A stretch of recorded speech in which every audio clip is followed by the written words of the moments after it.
all right. So, in the last class we learned about the techniques and tools that help in genetic engineering, right. Now, let us study about different applications of those techniques that improve the human life. Okay. Let us take here guys, introduction. Biotechnology essentially deals with industrial scale production of biopharmaceuticals and biologicals using genetically modified microorganisms, fungi, plants and animals. That means, we are using the tools of biotechnology to improve or make the products called as biopharmaceuticals. What is mean biopharmaceuticals? It could be enzymes, it could be hormones, it could be drugs, and also we produce the biologicals using genetically modified microorganisms, plants, fungi and animals. See here, applications of biotechnology includes therapeutics, the drugs or chemicals used for treatments. Next, diagnostics, to identify the disease or the disorder. Genetically modified crops for agriculture, we improve the quality of the crops. Next, processed foods. Then bioremediation. What is meant by the bioremediation? What is the meaning of that one guys? Simple, using biological systems to reduce the pollution is called as a bioremediation. So, it is like a remedy, a treatment to reduce or decrease the pollution levels. Next, we can treat the waste. For example, remember we discussed in microbes and human welfare the biological treatment of the wastewater, correct? Yeah.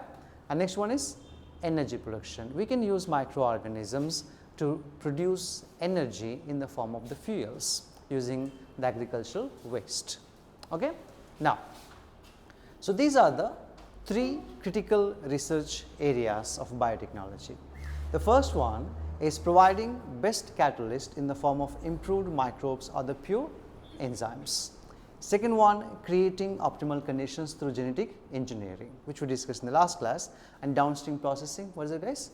Technologies for the purification, quality testing, improve the shelf life and everything.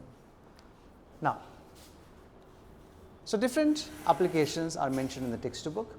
The first one is its application in the agriculture. So, what are the things here we can use the biotechnology to improve the crop guys? Let us see here. Food production could possibly be increased by three ways. The first one is agrochemical based agriculture using the chemicals. Second one is organic agriculture, not using the chemicals, but using the organic fertilizers. And third one is genetically engineered crop based agriculture. Instead of using pesticides, insecticides, organic fertilizers, we can improve the plants which are resistant to diseases and drought, right. For example, you see, we have some examples here. There is something called as green revolution. What is meant by green revolution? What is the meaning of the word green revolution, which resulted in tripling of food production? In order to satisfy the hunger of millions and billions of people, the governments of many countries has improved their agricultural production by using pesticides and insecticides. That actually tripled the food production. But the problem you see is, the reasons for success of green revolution first of all is improved crop varieties, agrochemicals, use of fertilizers and pesticides, better management practices. Of course, there are some advantages of this green revolution, but then there are some problem areas like enhancement in food production by green revolution was still not enough to feed growing population. Second thing is, agrochemicals are often too expensive for farmers of developing world. First, green revolution could not increase the yield of the crops to satisfy the growing population. Second one is, some of these chemicals are too expensive for the farmers of the developing countries. And next, increased yield with existing varieties is not possible using conventional breeding. What is meant by the word here conventional breeding? In old days, how do you think there have been selecting the best varieties from a particular crop? Simple. Any plant is giving more product that is chosen for the next cycle, correct? But again, that was not enough to improve the yield of the crops. So, the solutions came in the form of different types of biotechnological applications. Let us say here, we have been using biotechnology to modify the organisms. What are those called, guys? Genetically modified organisms involving plants, bacteria, fungi and animals whose genes have been altered by manipulation are called as genetically modified organisms. Modifying the genes of an organism makes that organism as genetically modified, either by removing a gene or adding a new gene to it. Applications of genetic modification. What happens actually when we do this? Why are we doing this, you see? First thing, it made the crops more tolerant to abiotic stresses like cold, drought, salt and heat. I mean, the plants, some of the plants developed resistance against these environmental challenges. Second, reduced dependency on the chemical pesticides like pest resistant crops. We have developed crops which are resistant to pests, but not by using the chemicals. Next, help to reduce post harvest losses. So, generally in the conventional breeding, when we collect the product, there will be a huge loss because some of them are not good, you have to eliminate them. But when you grow the genetically modified plants, the post harvest losses can be reduced to much levels, right? Then increased efficiency of mineral usage by plants. They have been able to use more minerals present in the soil because of their ability, because they have been modified to do that, which prevents early exhaustion of the fertility of the soil. It means they take up minerals which are actually necessary to them, which are not necessary. Then enhanced nutritional value of the food, for example, golden rice, in essence vitamin A enriched rice. So, golden rice has been created by using genetically modified plants which has high content of the vitamin A. Then we have the plants which are tailor made. What is tailor made?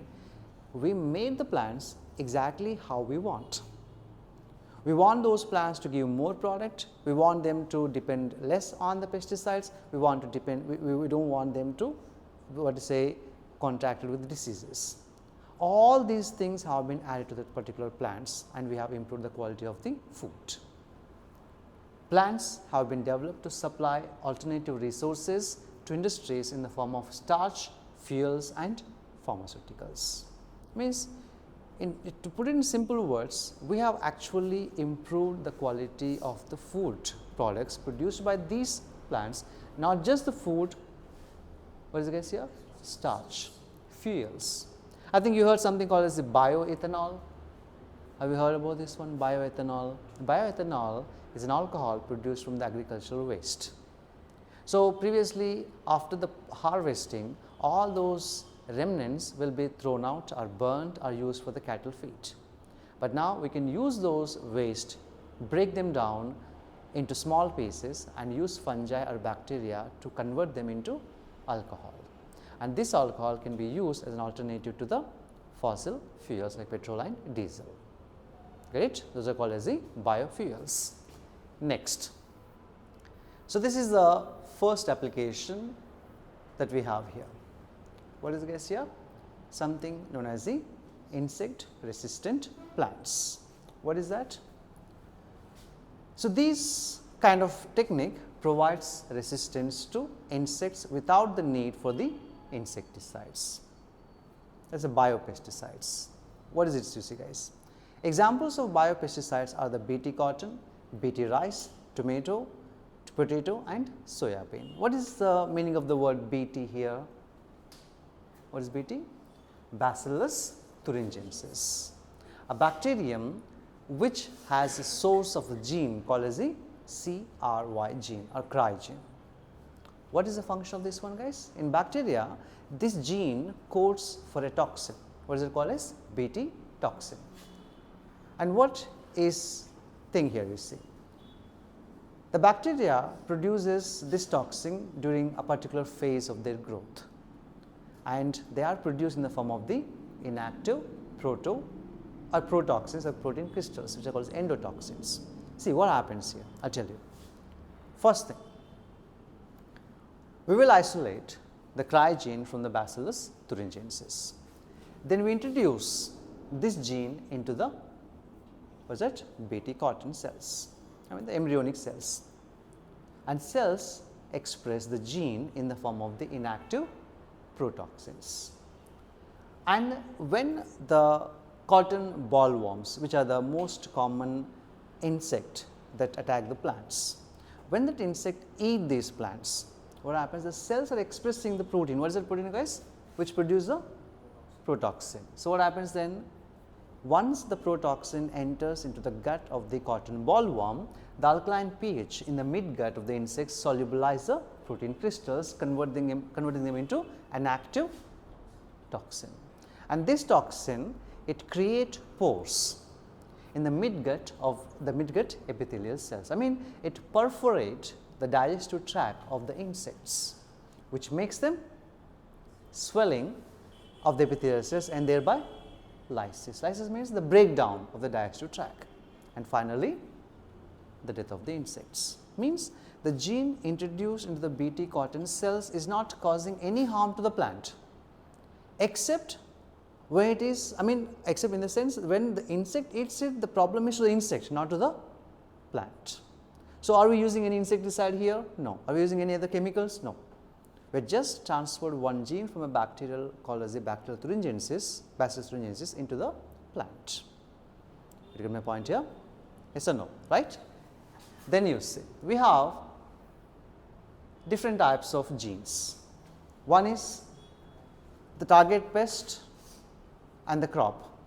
Let us see, guys. Cry1AC and Cry2AB, they are the common genes used to reduce the cotton bollworms. Second one is Cry1AB, it is used to reduce the corn borer. Now, Bt toxins are insect group specific. Some of the Bt toxins are infectious to the Lepidoptera, like the tobacco budworm, armyworm and cotton bollworm. Second one, Coleoptera, which is the beetles, and the diphtheria, which is flies and mosquitoes. Means these genes are specific to specific genus of the insects. Get my point here? Right? Next, we have again, it's the third one, right? Okay. Next one is the pest resistant plants. So this method of cellular defense seen in all eukaryotes against the pest infestation. So how it works, you see, guys. This technique is called as the RNA interference or RNAi, based on post-transcriptional silencing of mRNA. See how it is done is simple, guys.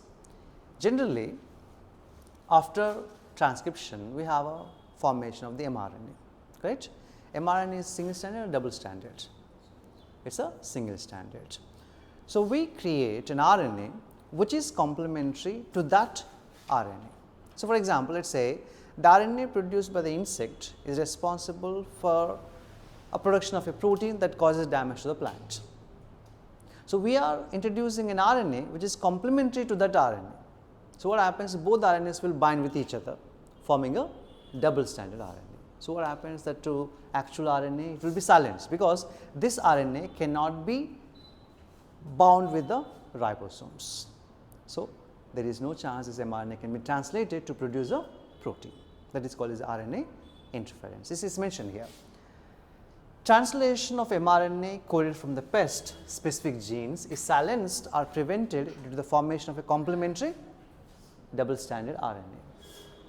What is the source? We isolate from the viruses with the viruses which contain RNA as a genome, and some elements called as transposons, mobile genetic elements replicating via an RNA intermediate. By using these two, we can silence the RNA of the pest. so that it cannot be translated. Simple method, we are not using any chemicals here. And the case of nematode resistant transgenic tobacco, let us see here.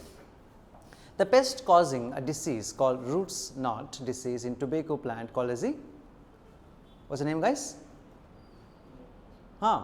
Melogenes incognita, right? What does it mean here? It is a nematode or a helminth, an animal parasite. Nematode specific gene is introduced into the host plant. Nematode specific gene introduced into the host plant by using which plasmid guys? Ti plasmid, which we discussed before, and a vector of Agrobacterium tumefaciens in such a manner that it produces both sense and antisense RNA. Two RNAs are produced by introducing the nematode specific gene, and these two RNAs, sense RNA and antisense RNA being complementary, form the double stranded RNA, and that initiates RNA interference. So, we are introducing an RNA which is complementary to the, what is that? The pest RNA. A double stranded RNA is created which cannot be translated, and that will be silenced. And a parasite could not survive in a transgenic host expressing the specific interfering RNA. So, we are modifying the tobacco plant by introducing a gene which produces an RNA, and that RNA is complementary to the only to the RNA of the pest, not to the RNA of the host. So, RNA is silenced, no disease. An example here is mentioned here, and host plant generated double stranded RNA triggers protection against nematode infestation. All we are doing here is to suppress the action of the RNAs produced by the insect. Get my point here, everybody? Any notes about this one? Right. Now, there is one more thing mentioned in the textbook which is not there here. You know that new textbook is there. It's old one, right? New one. I want new one. Yeah. Can you go this part here? Tissue culture.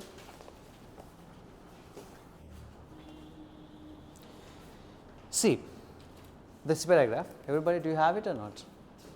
You're using old textbook. Is it there? It's there. Is there? Can you see there?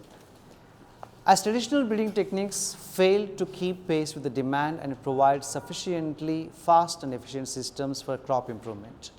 So, scientists developed a new technique called as a tissue culture. What is tissue culture, guys? It was learned by scientists that during in 1950s that whole plants could be regenerated from the explants. What are those explants? Any part of the plant taken out and grown in a test tube under sterile conditions in a special nutrient media. That means, we take a part of the plant which is called the explant. That explant can be used to grow the complete plant. That is known as the tissue culture method. How it is done, you see. The capacity to generate a whole plant from any cell or explant is called as the totipotency. Some cells are stem cells. They can differentiate and divide to form any type of tissues, and that method is called as the totipotency. So, you will learn about in detail later. Then you see. So, this method of producing thousands of plants through tissue culture is called as the micropropagation. So, let us say you take a small part of the plant, you divide that small part into 1000 small cells, 1000 cells. Each cell can become one plant. In a short period of time, we are producing thousands of plants, right, without using any other technique, just growing them in a proper nutrient media providing specific conditions. That method is called as the micropropagation. Then, and the products that came out of this method, they are called as the soma clones, as they are same as a parent. They are genetically identical. There is one more importance, you see, guys. Yes, we have improved so many food plants like tomato, banana, apple, right? All of them in the commercial scale. Now, next point you see, next paragraph. Another important application of this method is the recovery of healthy plants from the diseased plants. So, if a plant is diseased, but it is the best plant that we can have. So, we can take that plant also, because there is a specific tissue, see guys, even if the plant is infected with the virus, the meristem, the apical meristem or the axillary meristem is free from the viruses. We can use that meristem where the new shoots, new leaves come out, correct? That is called as the apical and the axillary meristem. We can use those cells which is free from the virus and use that meristem to produce the new plants. Understand the point here? That means we can revive a deceased plant by collecting a small amount of cells called as the meristematic tissues. Then there is one more method. So, like we have produced meristems cultures from the banana, sugarcane and potato. Then we have scientists have even isolated cells from plants, and after digesting their cell walls have been isolated naked protoplasts. So, let us say they will isolate, first they will collect some cells, let us say 2 cells from 2 different plants, they break the cell walls. When the cell walls are broken, what we receive is a cell surrounded only by the plasma membrane, and they assume like a spherical shape. Now, these cells are called as the protoplasts, the cells without the cell wall, so called as the protoplasts. Then we fuse them together. What happens, guys?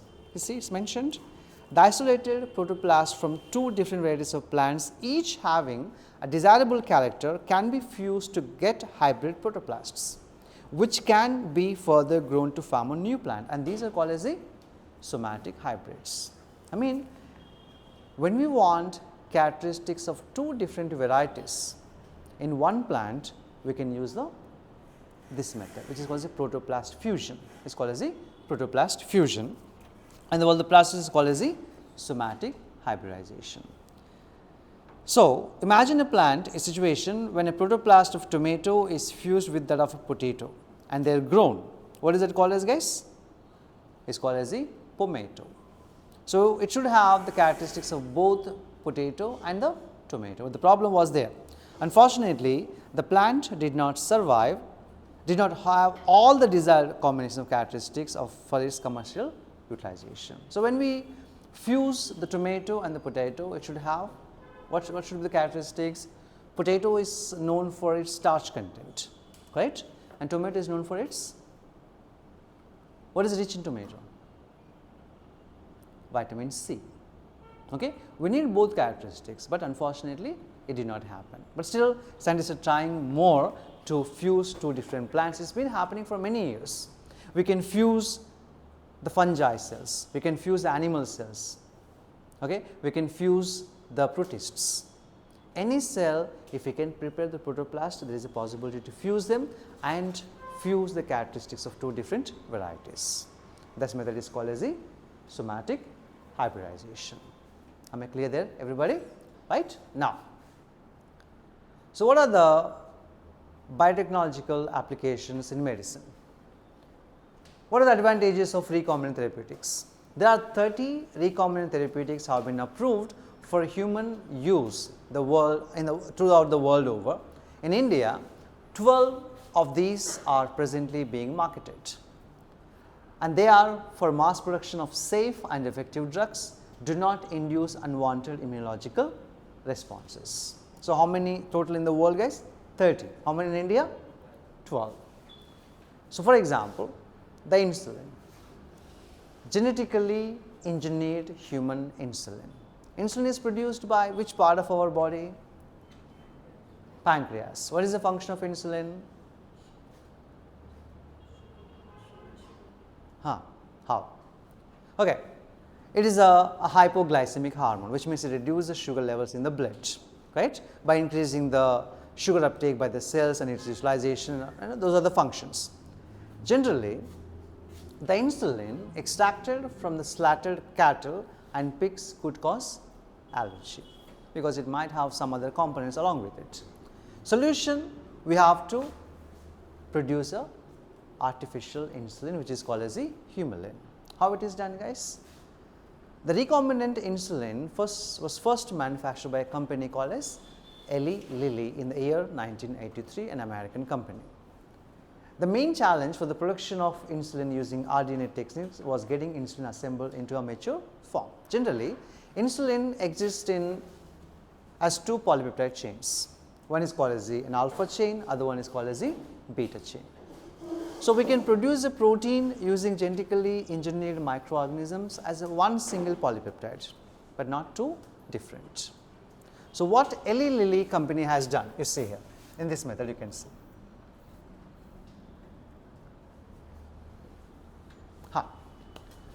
So, this is how they have artificially synthesized the DNA sequence of A chain and the DNA sequence of the B chain. Artificial synthesis of the genes, two different genes, a gene coding for alpha protein, a gene coding for beta protein. Both of them are separately transformed into plasmid and then into the E. coli. And the E. coli expressed the gene and produced two chains separately, polypeptide chain A, polypeptide chain B. They are produced separately, extracted and combined by creating disulfide bonds. So, as you can see in this diagram, the two insulin chains are joined together by disulfide bonds formed between the two cysteine amino acids. And after production of these two chains, they have artificially created the disulfide bonds in between these two polypeptide chains, and finally, we have the product called as the human insulin. That is a peptide hormone that can be degraded by protease in our gut. So, generally this is the reason why insulin must be given in the form of the injection, not through the oral. Why not orally? Why insulin has to be given in injection forms? Why not orally?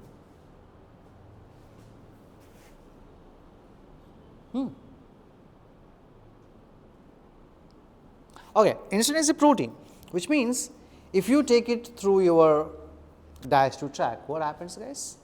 In the stomach, it will be digested and there will be of any new, there is no use of it because it is broken down into individual amino acids. But if you give it through the injection form, it directly goes into the blood. From the blood, it goes to the liver and the adipocytes where its action is.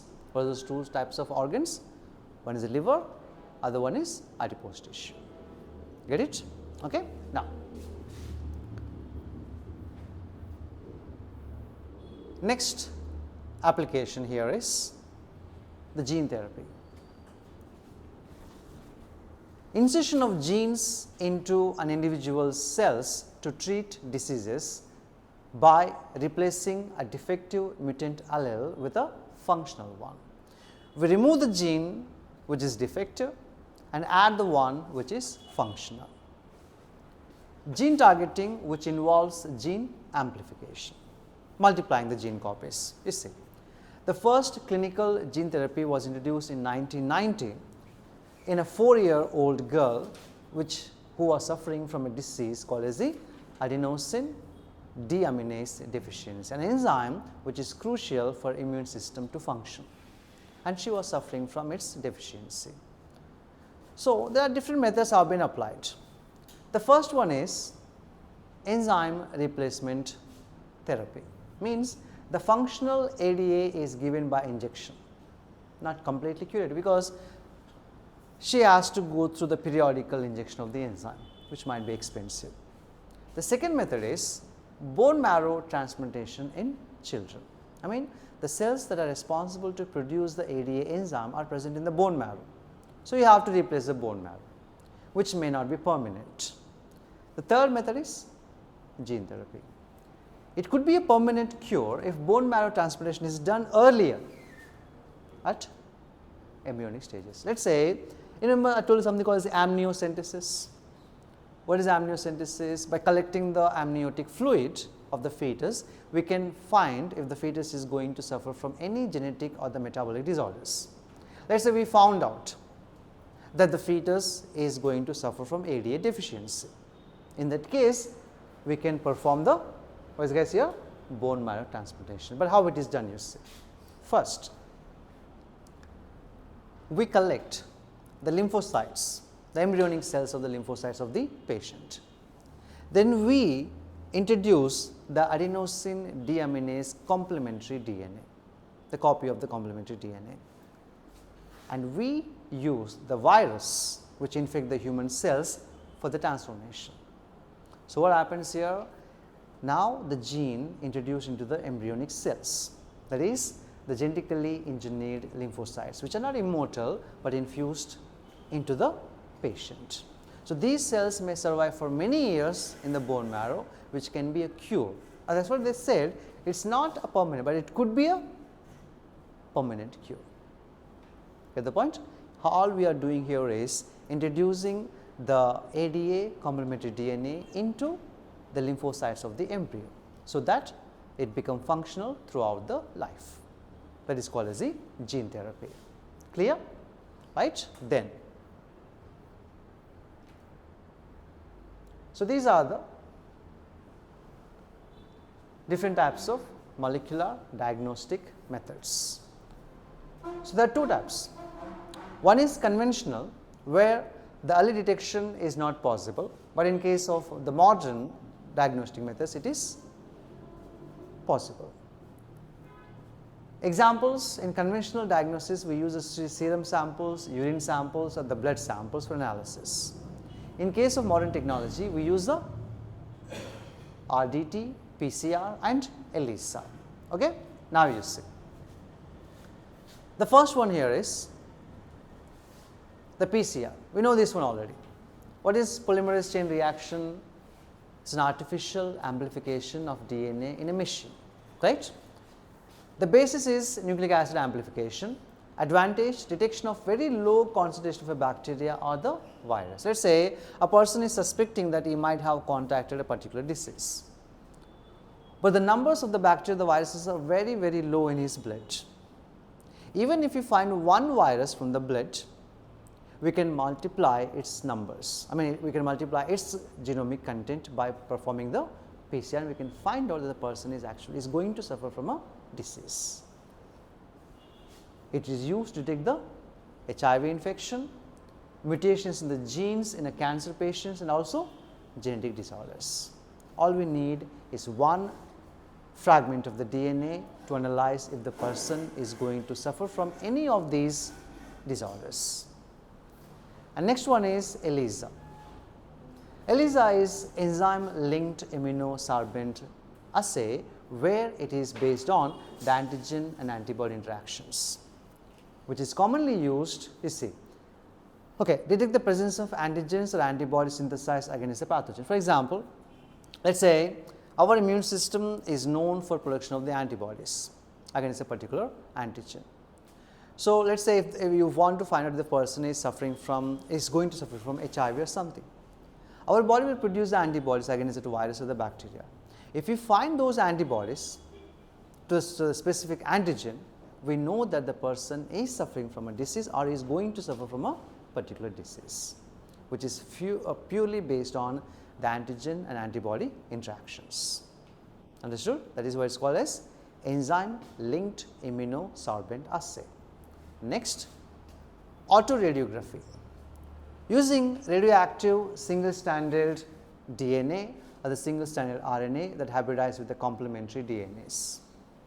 The DNAs of the virus or the bacteria can be detected by introducing the radioactive single stranded DNA or the single stranded RNAs.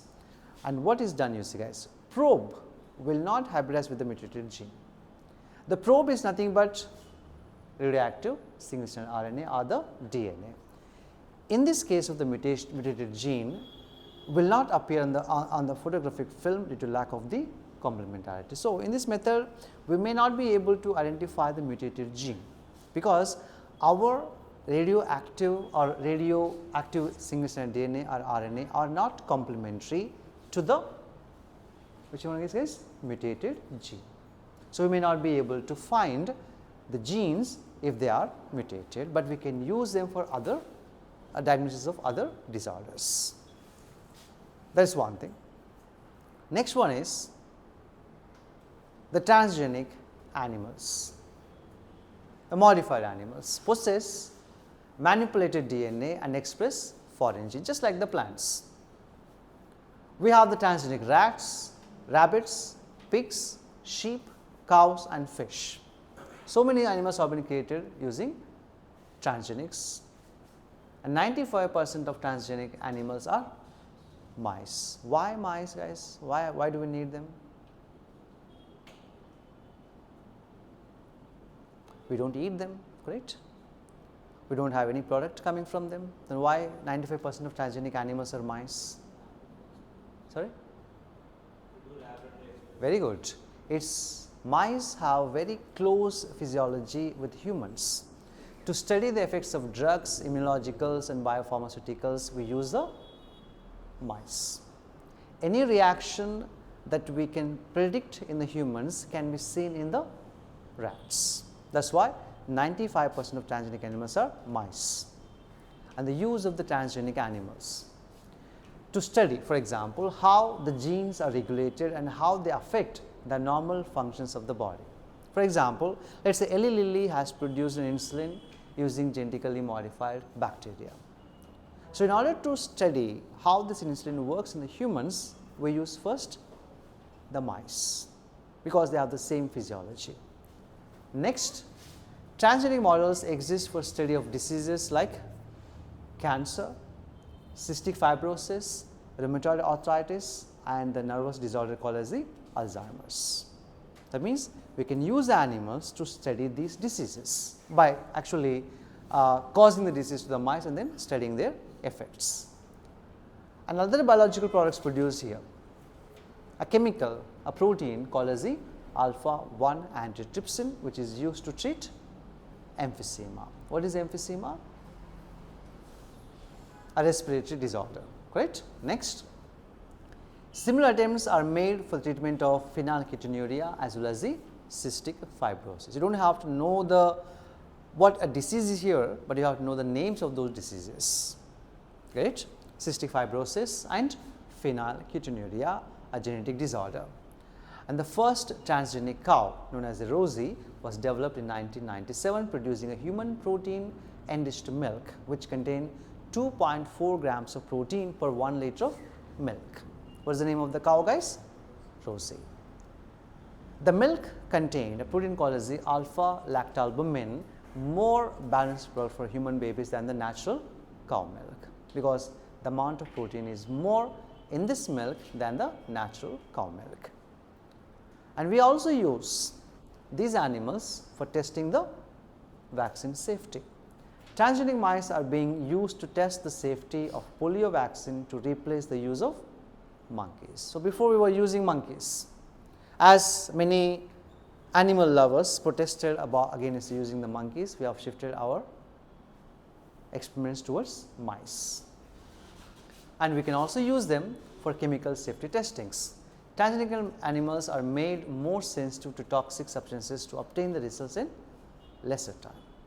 Same thing. That means we can test drugs, medicines, biologicals, toxins, everything on the mice and study their effects so that it can be used to treat all these diseases and disorders in humans. That is the reason why 95% of transgenic animals are mice. The last section is something called as the ethical issues. What is it, guys?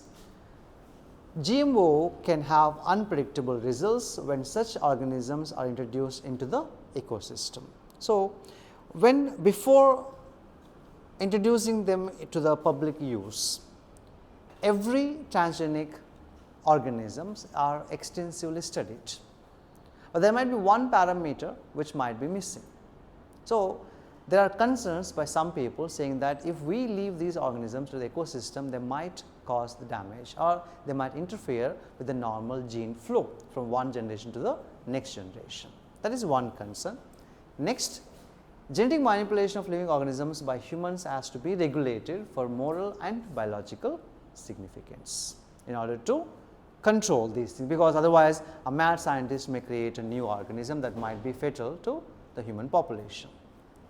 So, there is a committee, Genetic Engineering Approval Committee, makes decisions regarding the validity of the research and the safety of introducing these GMOs for the public services. I mean, the entire purpose of this committee is to monitor all the research activities about the GMOs, and they will finalize whether it can be used for the public service or not. Then, for example, something mentioned here, biopiracy.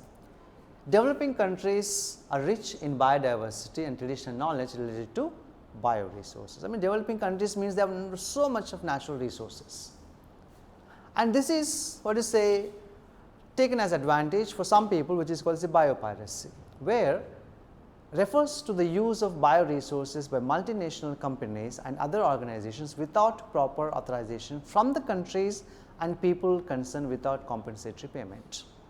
Which means, if a country is rich in one particular natural resources, a huge multinational company from other country will come here, use the resources, but not giving enough, not without authorization and not giving enough money to the developing countries. That is called as a biopiracy.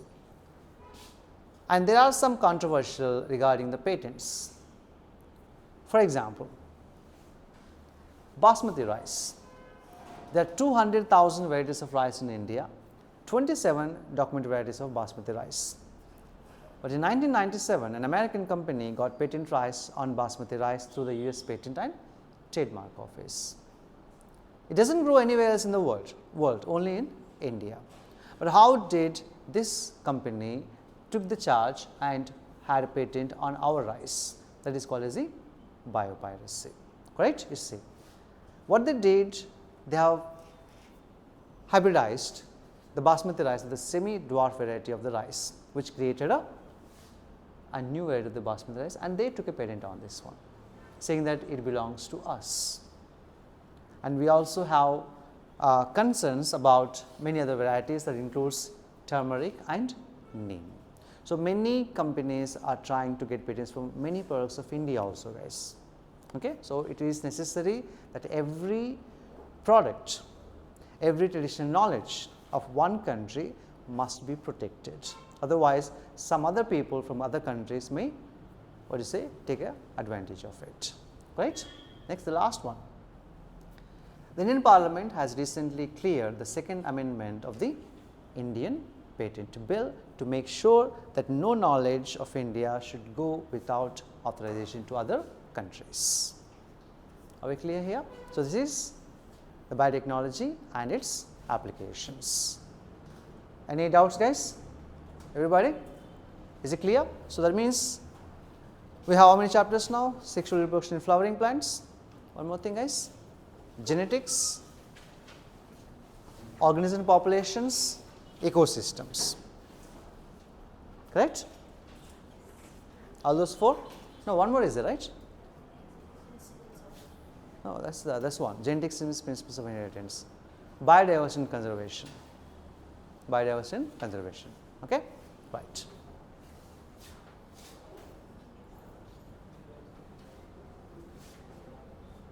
So, open the module and solve the questions. We have 30 minutes time.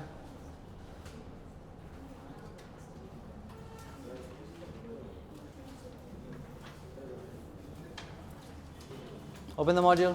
Mister, last. Solve the questions.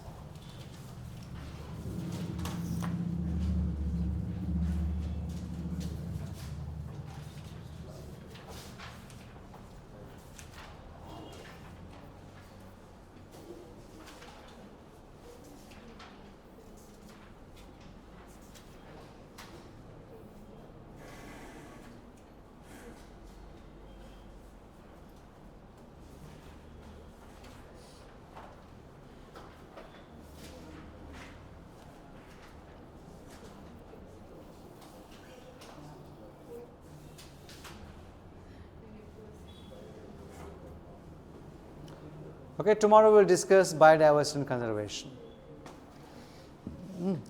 Stop talking. Solve the questions.